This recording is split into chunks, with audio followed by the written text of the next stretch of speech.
La fuente de la vida. Un viaje a través de los siglos y la historia de la humanidad.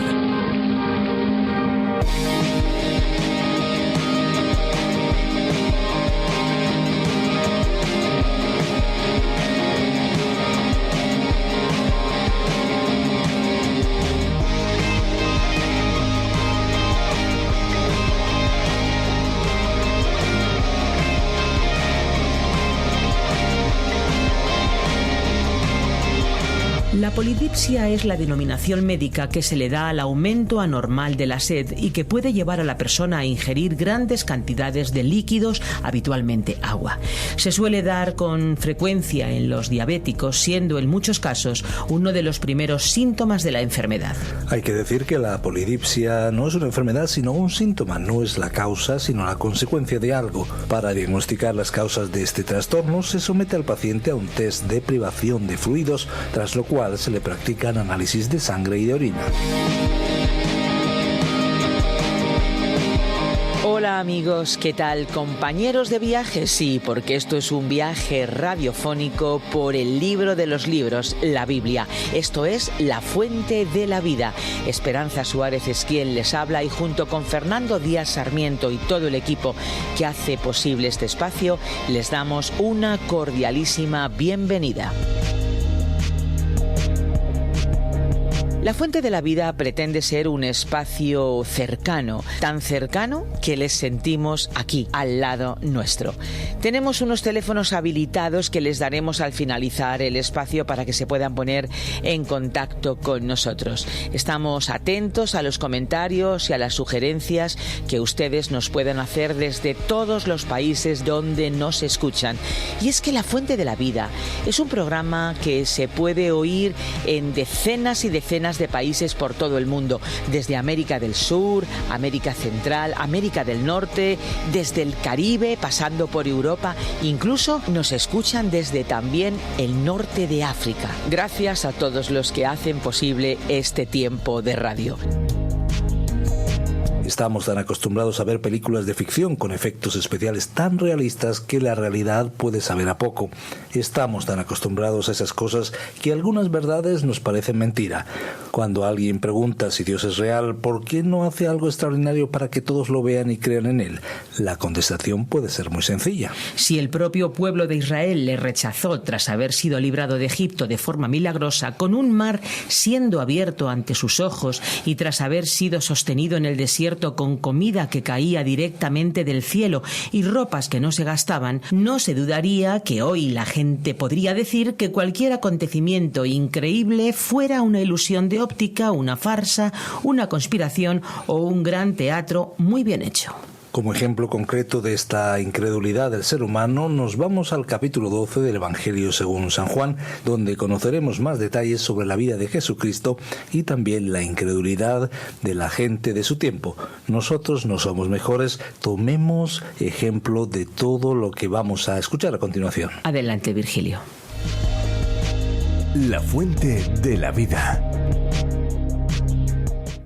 Hoy estudiaremos el Evangelio de Juan, capítulo 12, versículos 27 al 43.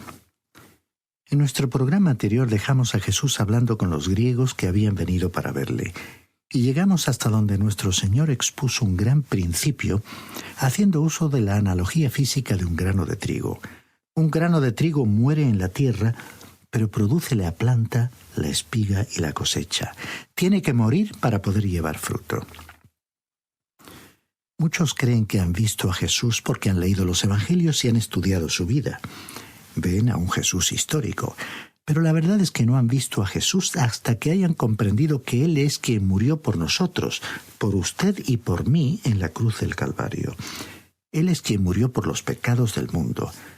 Ahora, parecía extraño que Él hablase de estas cosas a los griegos que habían venido para verle. Pero les estaba diciendo que había algo más importante que verle solo físicamente, o verle en el relato histórico de los Evangelios. Lo importante para ellos era ver que él iba a morir.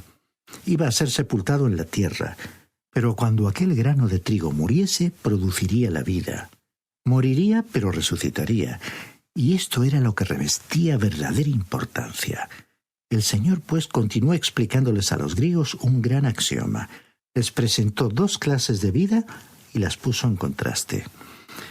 Está la vida que concentra su bienestar en las cosas de este mundo y que encuentra satisfacción en la gratificación de los sentidos. Es la clase de vida en la que la persona da la prioridad al disfrute máximo de los placeres que el mundo ofrece. El Señor dijo, el que ama su vida, refiriéndose a esa vida física y natural que tenemos. Es posible involucrarse en esa dinámica de pasarlo siempre lo mejor posible, convirtiendo esa motivación en la prioridad vital de la existencia. Solo que la muerte transforma esa vida en una pérdida irreparable. Luego nuestro Señor resaltó el contraste. El que aborrece su vida en este mundo, para vida eterna la guardará. Esto significa que si su motivación no está centrada en los valores de este mundo, usted invierte su vida para la vida eterna, colocando la persona e influencia del Señor Jesucristo como prioridad en su escala de valores. Ahora, ¿de dónde procede la vida eterna? De la muerte de aquel grano de trigo que cayó en la tierra y resucitó. Aquel grano de trigo, estimado oyente, era el Señor Jesucristo. Luego, el Señor Jesús les pidió a estos griegos que le siguieran. Su hora había llegado y Él se encaminaba hacia la cruz. Les prometió que donde Él estuviera, sus siervos también estarían. Si alguno me sirviere, dijo el Señor, mi Padre le honrará. Continuemos ahora leyendo el versículo 27 de este capítulo 12 del Evangelio según San Juan, que nos describe el momento en que Jesús llegó a su hora.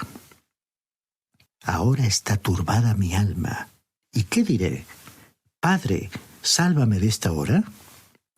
Pero para esto he llegado a esta hora. Hay ciertos aspectos del sufrimiento de Cristo en la cruz que ni usted ni yo, estimado oyente, podemos comprender. No solamente sufrió en manos de los hombres, lo cual ya era suficientemente malo en sí, pero sufrió más aún. Es que el pecado suyo y el mío fue puesto sobre él. Allí en la cruz, Cristo fue el varón de dolores experimentado en el sufrimiento, como lo describió el profeta Isaías en su capítulo 53, versículo 3.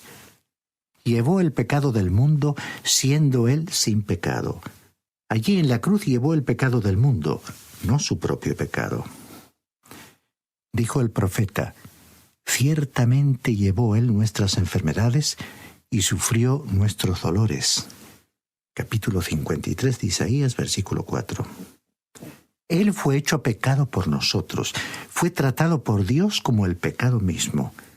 Y el profeta Isaías, en este mismo capítulo 53, en el versículo 10, dijo, el Señor quiso quebrantarlo sujetándole a padecimiento, cuando haya puesto su vida en expiación por el pecado. Aunque él era santo, inocente, sin mancha y apartado de los pecadores, fue hecho pecado por usted y por mí. En consecuencia, esto implicó un sufrimiento que ni usted ni yo podemos comprender. El alma de Jesús se horrorizó ante aquella cruz, pero él sabía que para eso había venido, para ir a la cruz y para soportar el deshonor y la vergüenza. Pero también hubo gloria en esa cruz. Debiéramos pensar más en ella y darle más gracias a Él. El apóstol Pablo dijo en su carta a los Gálatas, capítulo 6, versículo 14, «Pero lejos esté de mí gloriarme, sino en la cruz de nuestro Señor Jesucristo, por quien el mundo ha sido crucificado para mí y yo para el mundo». ¿Ve usted cómo esto se enlaza con los versículos precedentes? Nuestro Señor estaba enfrentando el sacrificio supremo, porque poco después iba a entregar su vida como rescate por la familia humana. Y colocó un desafío ante aquellos que le estaban siguiendo. Lo leemos en el versículo 25, que decía, «El que desprecia su vida en este mundo, para vida eterna la guardará. Si alguno me sirve, sígame». Es posible saber a dónde va a ir una persona por su manera de vivir. Alguien dirá, bueno, es que yo creía que éramos salvos por la fe. Usted siempre pone el énfasis en la fe y no en las obras. Y eso es verdad, estimado oyente. Es cierto que ponemos el énfasis en la fe. Si usted va a ser salvo, tendrá que confiar en Jesucristo. Cree en el Señor Jesucristo y serás salvo. Fueron las palabras de los apóstoles a alguien que quería ser salvo. Pero deseamos decirle que cuando usted viene a Él y confía verdaderamente en Él, habrá un cambio rotundo y total en su vida. Si no hay un cambio en su vida, entonces usted realmente no ha confiado en Él. Ahora observemos cómo esto se relaciona con las siguientes palabras de Jesús. Y donde yo esté, allí también estará mi servidor. Si alguno me sirve, mi Padre le honrará. No es cuestión de que el Señor nos acompañe a nosotros, sino de que nosotros le acompañemos a Él. Nuestra salvación fue muy costosa. Esta hora fue repulsiva para nuestro Señor. Si le hubiera sido posible, habría preferido que el Padre le evitara pasar por aquella hora, aunque sabía que este era el motivo por el cual había venido al mundo. Entonces veamos lo que dijo leyendo el versículo 28. Padre, glorifica tu nombre. Entonces vino una voz del cielo. Lo he glorificado y lo glorificaré otra vez. Es decir, que su supremo deseo era atribuirle a Dios la gloria. ¿Qué lección es esta para nosotros? Somos tan propensos a lamentarnos y quejarnos, preguntándole a Dios por qué permite que ciertas cosas ocurran en nuestra vida. Pero con Cristo, estimado oyente, debemos aprender a decirle: Padre, por medio de este sufrimiento y dolor, manifiesta tu gloria. El cielo no pudo permanecer en silencio, sino que tuvo que responder. Dios respondió audiblemente. ¿Ha observado usted que Dios le habló desde el cielo a Jesucristo en 3 ocasiones? Al principio de su ministerio, a la mitad y al final de su ministerio. ¿Se ha fijado que todas estas 3 ocasiones tenían que ver con la muerte de Cristo? La primera vez que le habló fue en su bautismo. Jesús le había dicho a Juan, refiriéndose al bautismo: «Permítelo ahora, porque así conviene que cumplamos toda justicia», según Mateo capítulo 3, versículo 15. Allí Jesús estaba identificándose con la humanidad pecadora. La segunda ocasión fue durante la transfiguración, y el doctor Lucas, en el capítulo 9, versículo 31, nos dijo que ocurrió mientras Elías, Moisés y el Señor Jesús estaban hablando en cuanto a la muerte que Jesús iba a sufrir en Jerusalén. Y en esta tercera ocasión aquí, al final de su ministerio, el Señor estaba hablando sobre su muerte porque su hora había llegado. Bueno, continuemos con los versículos 29 y 30 de este capítulo 12 del Evangelio según San Juan. Y la multitud que estaba allí y había oído la voz decía que había sido un trueno. Otros decían: un ángel le ha hablado. Respondió Jesús y dijo: no ha venido esta voz por causa mía, sino por causa de vosotros. Ahora, ¿cuál grupo tenía razón? En verdad, ninguno de los dos tenía razón. No había sido un ángel, sino el Padre quien había hablado. Un grupo sí creía en lo sobrenatural.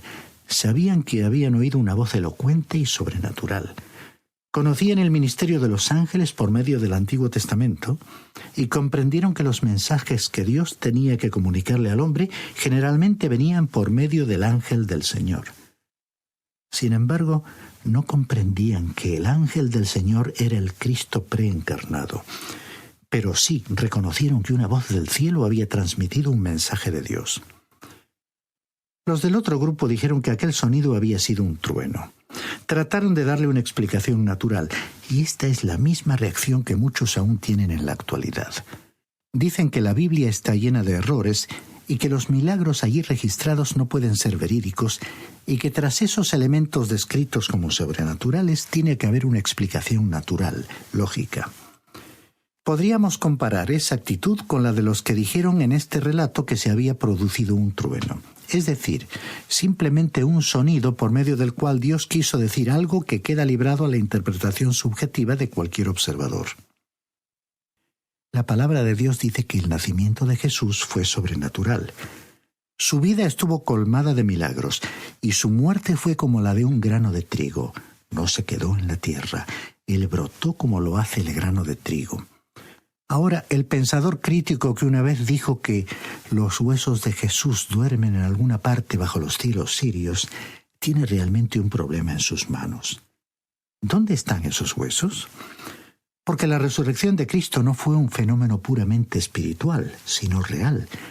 Fue su cuerpo el que fue levantado, y sus huesos simplemente no se encuentran en ninguna parte. Sin embargo, este es el mismo estribillo que ha circulado por años en ciertos medios, difundido por aquellos que en nuestra época tienen la misma mentalidad que los que en nuestro relato dijeron que habían oído un trueno. Cualquiera puede decir esto. El decir tal cosa no es una señal de inteligencia. Tenemos que tener una percepción y apreciación de lo espiritual para escuchar y reconocer la palabra de Dios. Necesitamos reconocer que el Espíritu de Dios debe iluminarnos cuando abrimos la palabra de Dios. Continuemos ahora leyendo los versículos 31 al 33 de este capítulo 12 del Evangelio según San Juan. Ahora es el juicio de este mundo. Ahora el príncipe de este mundo será echado fuera, y yo, cuando sea levantado de la tierra, a todos atraeré a mí mismo. Esto decía dando a entender de qué muerte iba a morir.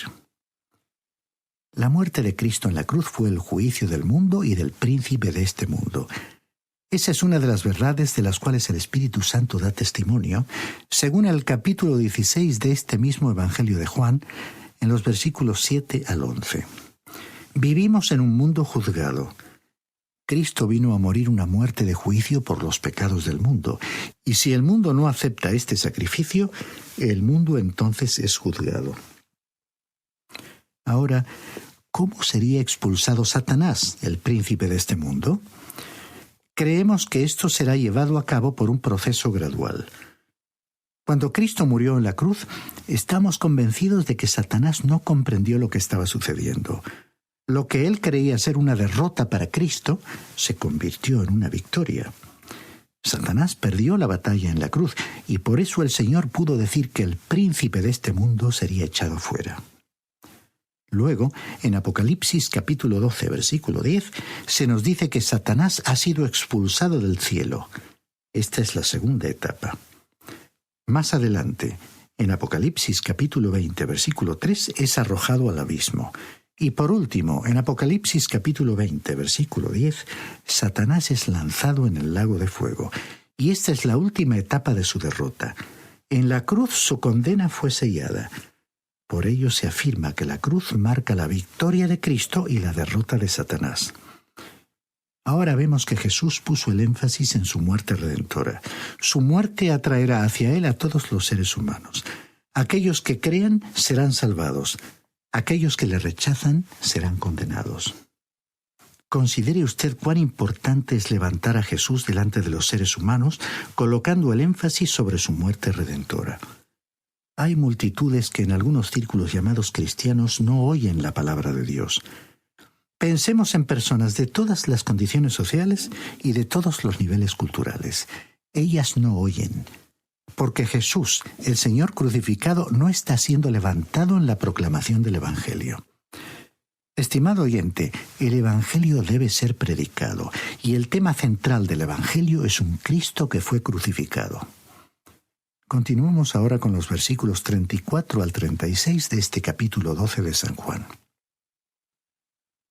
Le respondió la gente: Nosotros hemos oído que según la ley, el Cristo permanece para siempre. ¿Cómo, pues, dices tú que es necesario que el Hijo del Hombre sea levantado? ¿Quién es este Hijo del Hombre? Entonces Jesús les dijo: Aún por un poco de tiempo la luz está entre vosotros. Andad entre tanto que tenéis luz, para que no os sorprendan las tinieblas, porque el que anda en tinieblas no sabe a dónde va. Entre tanto que tenéis luz, creed en la luz, para que seáis hijos de luz. Habiendo dicho esto, se fue y se ocultó de ellos. Aquella multitud estaba realmente confundida. Decían: la ley dice que cuando Cristo venga reinará para siempre, y ahora tú dices que no te quedarás, sino que vas a morir. Simplemente no comprendieron. ¿Y cuál era el problema? Dentro de un momento lo veremos. Jesús entonces se apartó y así terminó su ministerio público. Nunca aparecerá otra vez en público hasta que venga a esta tierra para establecer su reino. Continuemos ahora leyendo los versículos 37 al 41 de este capítulo 12 de Juan, que relatan cómo Jesús llegó al final de su ministerio público. Pero a pesar de que había hecho tantas señales delante de ellos, no creían en él, para que se cumpliera la palabra del profeta Isaías, que dijo: Señor, ¿quién ha creído a nuestro anuncio? ¿Y a quién se ha revelado el brazo del Señor? Por esto no podían creer, porque también dijo Isaías: cegó los ojos de ellos y endureció su corazón, para que no vean con los ojos, ni entiendan con el corazón, ni se conviertan y yo los sane. Isaías dijo esto cuando vio su gloria y habló acerca de él. Ahora nos enteramos de cuál era el problema. Aunque ellos estaban ante la presencia de la luz del mundo, no abrían sus ojos. La profecía de Isaías se estaba cumpliendo con ellos. Esta que acabamos de leer era una cita de aquel gran capítulo de redención en Isaías, el capítulo 53, que habla de la muerte de Cristo. La muerte de Cristo fue presentada a ellos, pero la rechazaron. Estaban enceguecidos ante la luz que les había sido presentada. Era como si alguien se despertase por la mañana y dijera: hoy no voy a ver y mantendré cerrados los ojos durante todo el día. En ese caso, tal persona sería tan ciega como el que no puede ver. Ellos podrían haber abierto los ojos, pero no quisieron. Ahora, la otra cita que acabamos de leer era de Isaías capítulo 6. Pero a usted podría llamarle la atención la sorprendente frase que acabamos de leer: cegó los ojos de ellos y endureció su corazón. Y eso es verdad, pero estas palabras deben ser consideradas en su contexto. Jesús se había presentado a ellos como el Mesías y como su Rey. Habían oído el Evangelio y lo habían rechazado. Habían rechazado personalmente a Jesús. Y entonces Él les rechazó a ellos. Y escuchemos con atención. Como ellos no le aceptaron, entonces llegó el día cuando ya no les fue posible aceptarle. En otras palabras, la gente que vivió en tiempos del profeta Isaías y en tiempos de Jesús rehusó creer. Debido a que aquellas personas rechazaron constantemente la revelación de Dios, Él pronunció un juicio y les castigó con ceguera espiritual y corazones endurecidos. Estimado oyente, lo más peligroso es oír el Evangelio y luego volverle la espalda. Si usted simplemente sigue oyéndolo una y otra vez y no lo acepta, llegará el día cuando ya no le será posible oír, ni ver, ni sentir la necesidad de la salvación. Dios es Dios y Él tiene la última palabra. Continuemos ahora leyendo los versículos 42 y 43 de este capítulo 12 de San Juan. A pesar de eso, muchos, incluso de los gobernantes, creyeron en Él, pero no lo confesaban por temor a los fariseos para no ser expulsados de la sinagoga, porque amaban más la gloria de los hombres que la gloria de Dios. Pero a pesar de aquella incredulidad nacional masiva, había una esperanza. Dios siempre tuvo un grupo de personas que no le rechazó, cuyos ojos vieron y cuyos corazones se abrieron a Jesucristo, la luz del mundo. Aunque no tuvieron el valor de reconocerlo públicamente, por temor a ser expulsados de la sinagoga y ser apartados de la vida y nivel social que disfrutaban. Prefirieron la honra y los honores que procedían de los hombres que la honra que procede de Dios.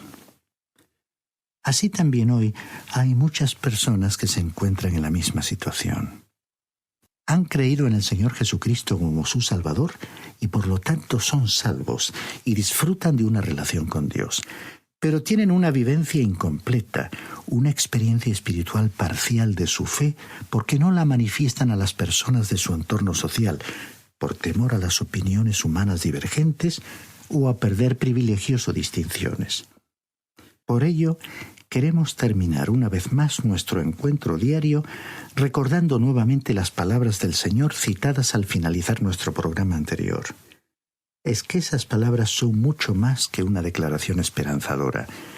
Son una realidad que han experimentado muchísimas personas alrededor del mundo y se las dejamos, estimado oyente, para su reflexión personal. Dijo Jesús en este Evangelio de Juan, capítulo 12, versículo 26, «Si alguno me sirve, sígame. Y donde yo esté, allí también estará mi servidor. Si alguno me sirve, mi Padre le honrará.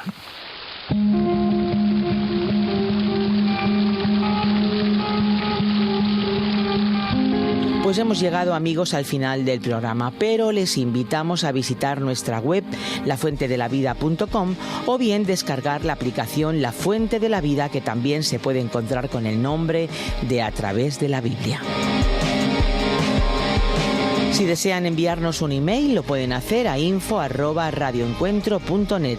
info@radioencuentro.net, y nuestros teléfonos están disponibles para que ustedes los utilicen: 91 422 0524 y el 601 203 265. Recuerden, si ustedes nos están escuchando desde fuera de España y quieren ponerse en contacto con nosotros, en esos teléfonos deben pulsar el prefijo +34, 91 422 0524 y 601 20 32 65. Amigos, muchas gracias por acompañarnos. No olviden que hay una fuente de agua viva que nunca se agota. Beba de ella. Muchas gracias por ver este vídeo. Suscríbete al canal si aún no lo has hecho y activa las notificaciones para no perderte las novedades de la Fuente de la Vida. Te esperamos. Este ha sido un programa de Radio Transmundial producido por Radio Encuentro, Radio Cadena de Vida.